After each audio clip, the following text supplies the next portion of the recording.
अब हम इंटरफेरेंस की शर्तों का अध्ययन करेंगे। आपने शायद किसी पार्क में ऐसा अनुभव किया होगा जब नेताजी अपना भाषण दे रहे हों।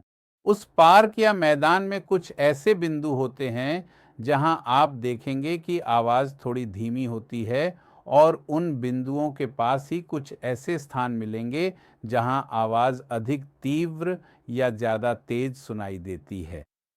तो इस तरह के अनुभव जो आप किसी व्यक्ति के भाषण के दौरान महसूस करते हैं, ये इंटरफेरेंस का ही परिणाम होते हैं। इंटरफेरेंस दो तरंगों के सुपरपोजिशन की प्रक्रिया है, लेकिन ये तरंगें कुछ विशेष प्रकार की होनी चाहिए, सभी तरंगों के साथ ऐसा नहीं होता। तो यहाँ सबसे पहली शर्त ये है कि हम जानें कि इंटरफेरेंस के लिए मूलभूत आवश्यकताएं क्या हैं। आप देखेंगे कि आपको कोहेरेंट शब्द से सामना होगा। कोहेरेंट स्रोत का मतलब है ऐसा स्रोत जो कोहेरेंट तरंगें उत्पन्न करता है। तो ये बहुत ही सरल है। कोहेरेंट स्रोत वह होता है जो कोहेरेंट तरंगें उत्पन्न करता है। अब एक और सहायक प्रश्न है कि कोहेरेंट तरंग क्या होती है। कोहेरेंट तरंग का मतलब है दो तरंगें। अगर दो तरंगें हैं, वे आगे बढ़ रही हैं, वे गति में हैं, वे आगे बढ़ रही हैं, लेकिन उनका फेज डिफरेंस समय के साथ नहीं बदल रहा है।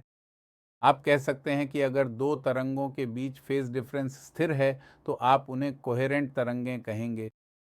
तो प्राथमिक या सबसे महत्वपूर्ण शर्त यह है कि इंटरफेरेंस होने के लिए तरंगें कोहेरेंट होनी चाहिए।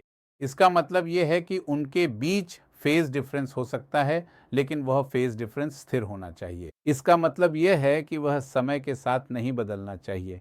दूसरी आवश्यक शर्त यह है, एक शर्त मैंने आपको बताई कि तरंगें कोहेरेंट होनी चाहिए, दूसरी यह है कि उनकी आवृत्ति समान होनी चाहिए। सिर्फ समान आवृत्ति वाली तरंगें ही इंटरफेयर कर सकती हैं।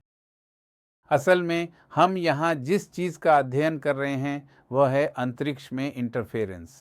अगर तरंगों की आवृत्ति अलग है और वे कोहेरेंट हैं तो वे बीट्स का परिणाम उत्पन्न करेंगी, जिसे समय में इंटरफेरेंस भी कहा जाता है। तो हम बीट्स पे ध्यान नहीं दे रहे हैं, ये है।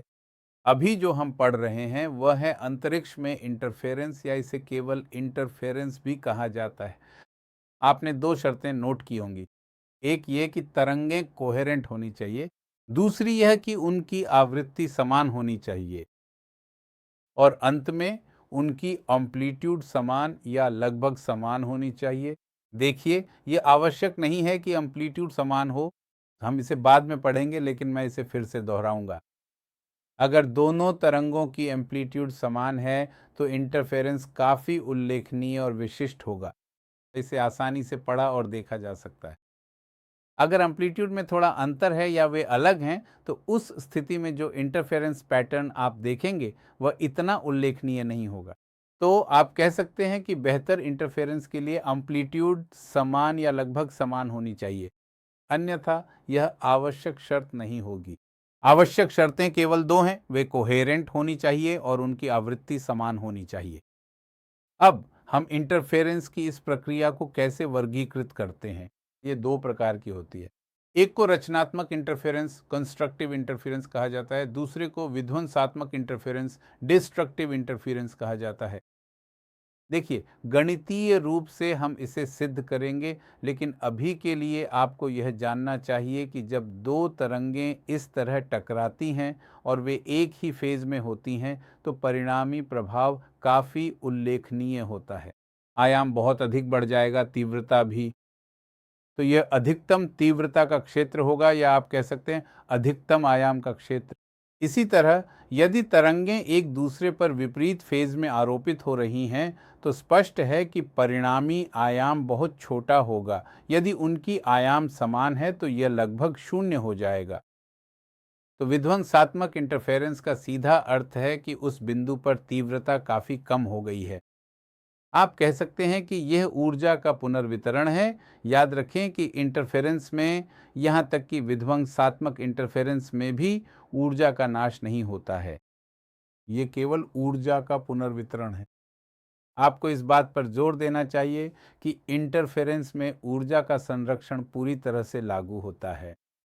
यह केवल ऊर्जा का पुनर्वितरण है, या आप कह सकते हैं कि ऊर्जा का स्थानांतरण है। कुछ बिंदुओं पर ऊर्जा केंद्रित हो गई है, कुछ बिंदुओं पर ऊर्जा कम हो गई है, लेकिन हमारे पास कुल ऊर्जा दोनों का योग ही है।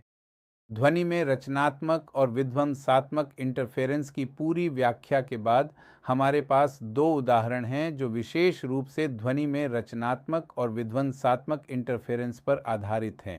एक है क्विंक की ट्यूब और दूसरा है स्टेथोस्कोप। क्विंक की ट्यूब में आप देख सकते हैं कि यह एक स्थिर यू ट्यूब है। ये वाला है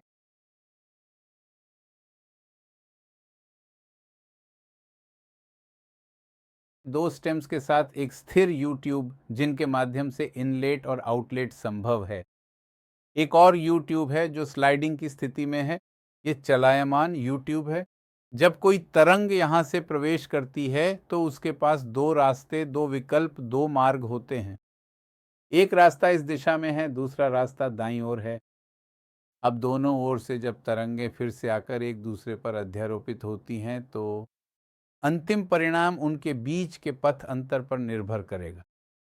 आप देख सकते हैं कि शुरू में दोनों ओर के रास्ते बराबर हैं, तो स्पष्ट है कि पथ अंतर शून्य होगा। जब पथ अंतर शून्य होता है तो यह रचनात्मक व्यतिकरण, कंस्ट्रक्टिव इंटरफेरेंस होता है। दोनों तरंगों की एम्पलीट्यूड अधिक होगी। हम इस आउटलेट के सामने एक मोमबत्ती की लौ रखते हैं।